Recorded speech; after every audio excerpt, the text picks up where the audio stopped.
All right, so now we are into part 2. So we have a couple big items left to draw here.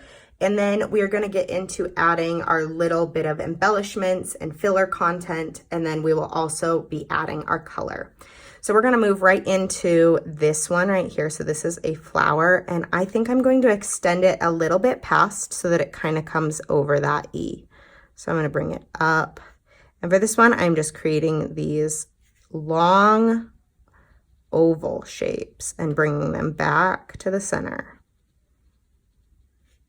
And this is where having a circle around your flower and pre-sketching out that shape is really helpful, because it does help you keep your petals an even length all the way around. I know that for me, when I'm drawing, especially flowers like this that have a lot of petals, I tend to start to make some really short or some really long.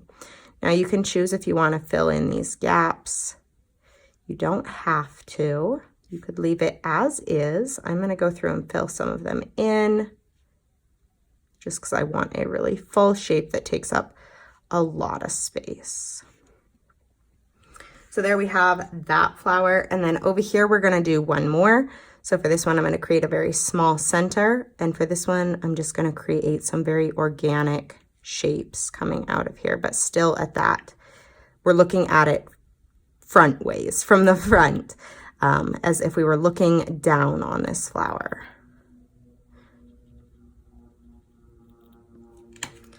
So just like that. So now we can start to add some leaves or some vines to kind of fill in the rest of this space that is here between this E. So I'm just going to take and draw some leaves coming up here. So these are very organic shaped. I'm not worrying too much about what they look like. And then maybe on this one, I'm going to draw a vine with these teardrop shaped leaves coming off. And I'm going to stop right at the E and put another leaf here. And maybe even have one more coming out of this one like that. So then this one also has a leaf coming out here to kind of just take up the rest of that vertical space. And if you want to add some more, you are welcome to. Again, it's yours, and I want you to start it's free draw and play around with this idea of filling space and playing with composition and playing with overlapping, because it does get a little bit tricky, but the more that you practice, the better off you'll be. So now here on this tube of lipstick, I am just adding a little heart pattern. So I did 3 and then 2 between, and then 3 and then 2 between. And then I'm also going to add a little shine on the tube here. And then we have one last big doodle to do down here, which is just a pen. So the very first thing I want to do is just kind of go over this general rectangular shape of the pen. So I'm going to bring it up to that E and up to the E. And now I'm going to put the top on. So I'm making one rounded piece and then the back side as well. And then we need to make the clip. So we can either make the clip on the bottom or on the top. And because I want to kind of fill up just a little bit more space, I'm going to put my clip right here. So we come down and hit that E, and then we're going to have our lid. And then you can add any decoration that you want. So for me, add these little lines here. And then there is our pen.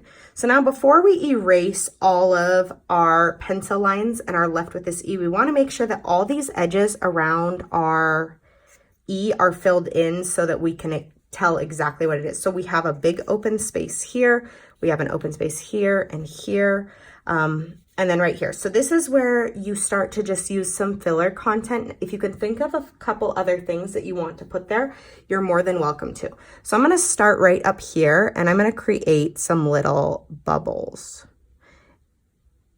And this kind of still goes with my about me, I guess, because one thing that I absolutely love, especially in the winter time, is to take bubble baths. It's probably my favorite version of self-care. So this will kind of go along with that, I suppose. So they're just circles, and then I'm using my pen to also create these little shine marks that kind of just make them more bubbly.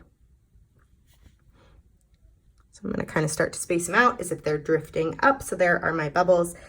Now, in this area, you could add some more leafy stuff that's maybe coming out the opposite direction and give this whole area just this very florally vibe. Right here, I'm probably just going to fill this in with some little flowers. They're one of my favorite filler items to use because they're very quick to draw. They're fairly easy for me to overlap because I've been doing them for so long. And they can take up just about any space.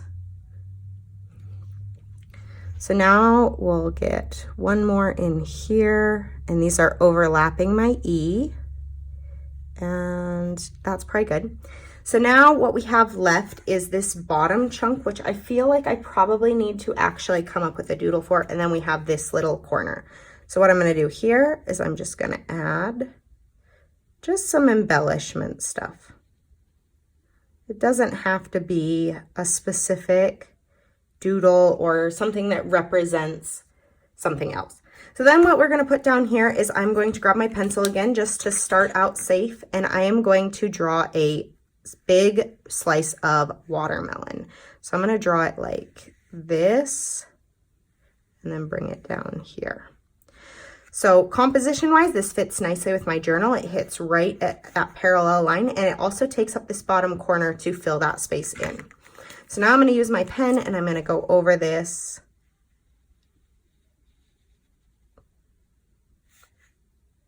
Bring it right to the E and maybe even cross it over. And then we're going to create a bite mark here. So this is 1, 2, 3, 4. All the way around, and then we're going to add the rind. So just creating a parallel line to that, and then put in our seeds. Even though I like seedless watermelon, when I'm drawing it, I like to draw seeds. It definitely gives it more context to what it is. So there, then we have our watermelon. And then the last thing we could do is just kind of start to go in with some of these and just little embellishments that enhance it and give it a little bit more character. If you don't want to add them, you don't have to. It's up to you how you want to fill your space. I like to go for this look of, it almost still has that rectangular look of the E.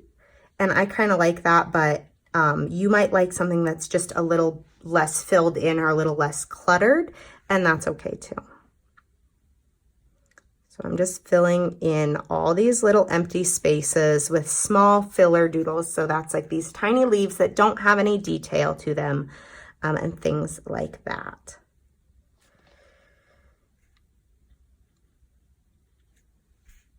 So we'll go 1.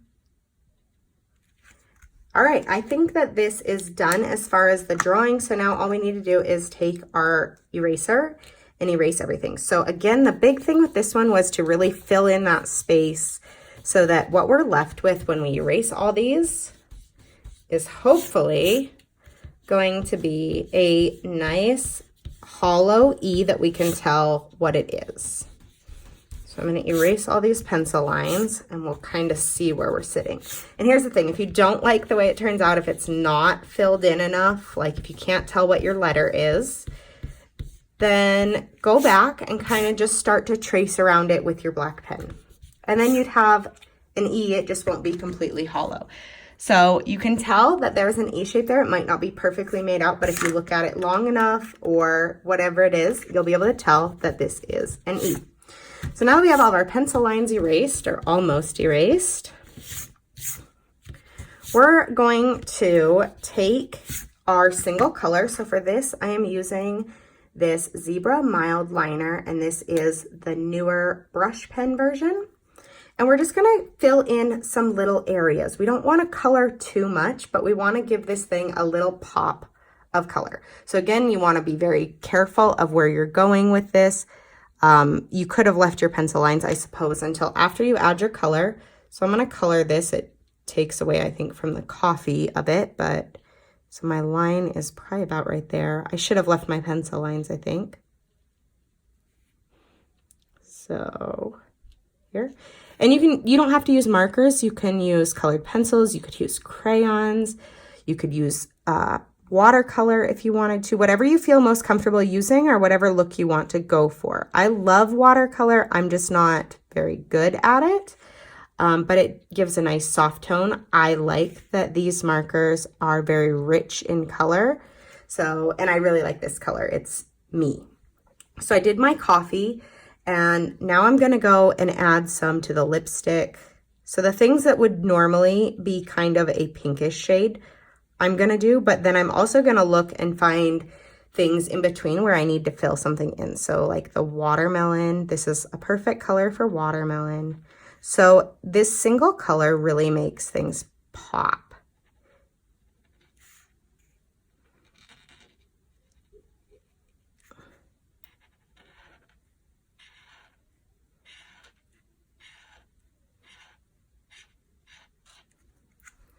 Just like that. And then we can kind of start to look and see what else we want to add color to. And it can be little pieces. It doesn't have to be the whole doodle. So you could do, I'll show you here in a minute. I'm going to do the buttons on the controller, and I'm going to do the lines around the speakers on the boombox. So those are the next areas. And I kind of just work in pieces and start to fill in different corners of my drawing, so that when I'm done, or as I go through it, I can kind of see where I need to add some color. So I'm going to go here and do these buttons.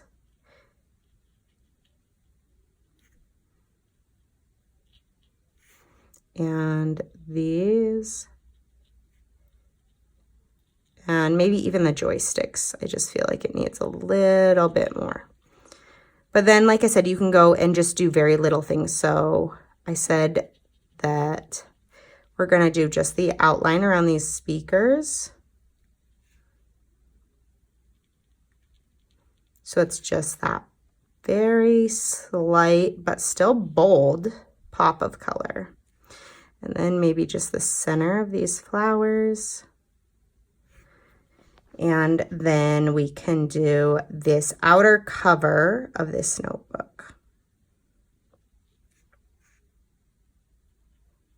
And then if you see any space that you feel is just lacking some color, just find something little to color in. It can be an embellishment. It can be just a piece of something. So for me, that may mean just taking this lid cap and coloring it.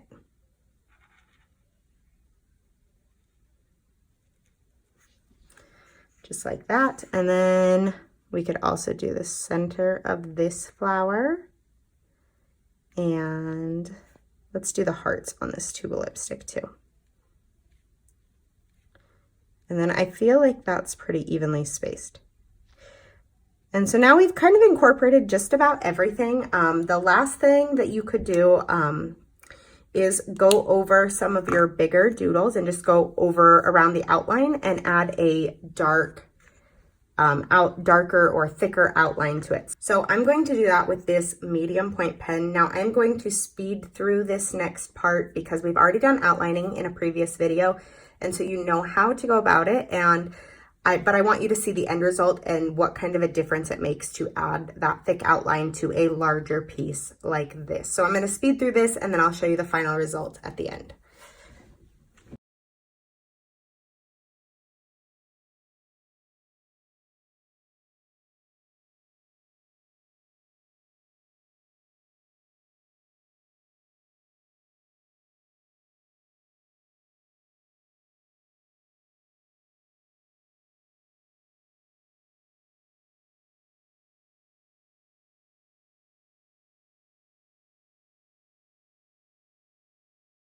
Okay, so here is our final and completed piece. I think that this turned out really nice, and this is definitely kind of what we're going for. So we can see our hollow letter here with all of our doodles around it, and you do kind of have to take a minute to look at the entire thing and see what all is in there and the different elements that make it up. So if you did your own with your own letter, I would love to see what you did, and so would everybody else. So feel free to share it in the Facebook group, Petite Planners. We'd love to see what you're doing, and stay tuned. We have some more awesome and fun final projects to work on.